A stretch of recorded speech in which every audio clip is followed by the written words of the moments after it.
দেখো আজকে আমি এখানে 2 কাপ চাল নিয়েছি। এটা হচ্ছে ফ্রাইড রাইসের চাল, জোকার চালটা। এটা আমি 50% প্রথমে সেদ্ধ করে নেব, দিয়ে আমি তোমাদেরকে পোলাও করে দেখাবো। আর ডিম পোলাও, এখানে আমি 2টো ডিম নিয়েছি। একদিকে ডিম বসিয়ে দেবো, একদিকে ভাতটা বসিয়ে দেবো। একদিকে ডিম আর একদিকে ভাতটা বসিয়ে দিলাম, এটা হতে থাক। একটা বড় সাইজের আমি পেঁয়াজ ছোট ছোট করে কুচিয়ে নিয়েছি, আর কয়েকটা রসুনের কোয়া আর একটুখানি আদা, এইটা আমি বেটে নেব।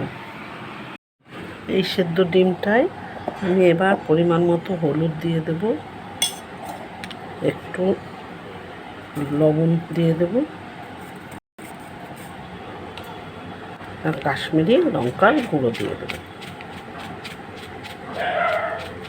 দিয়ে আমি এবার ভালো করে মাখিয়ে নেব।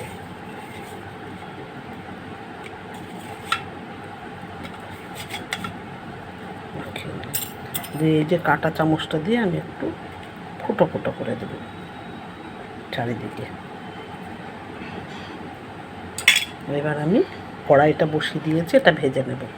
পুরোটাই আমি ঘি দিয়ে করবো। এই দেখো কড়াই বসিয়ে দিয়েছি, এবার আমি ঘিটা দিয়ে দিচ্ছি পরিমাণ মতো। এরপর আমি ডিমটাকে ভেজে নেব।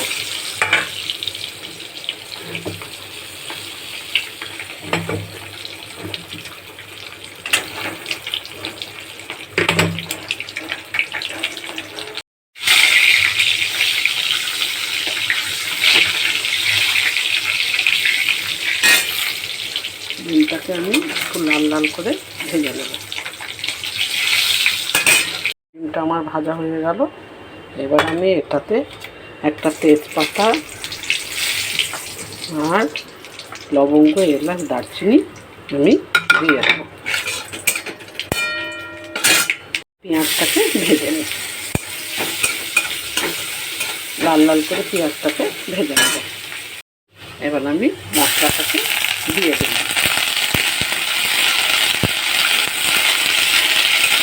মশলাটাকে একটু ভালো করে ভেজে নেব।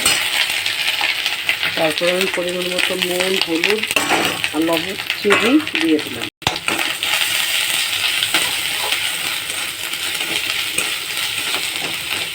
কাঁচা গন্ধটা বেরিয়ে গেলে আমি ভাতগুলো দিয়ে দেব।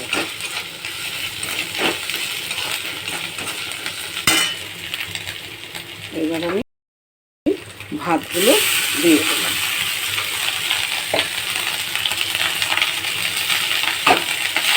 তোমার উনুনের আঁচটাকে লো ফ্লেমে রাখবে।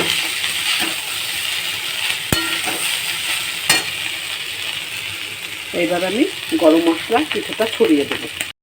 উপর থেকে কিছুটা কাজু কিশমিশ আমি ছড়িয়ে দেব। এবার আমি কিছুটা গরম মশলা আমি ছড়িয়ে দিলাম। উপর থেকে আমি এবার ডিমগুলা দিয়ে দিলাম।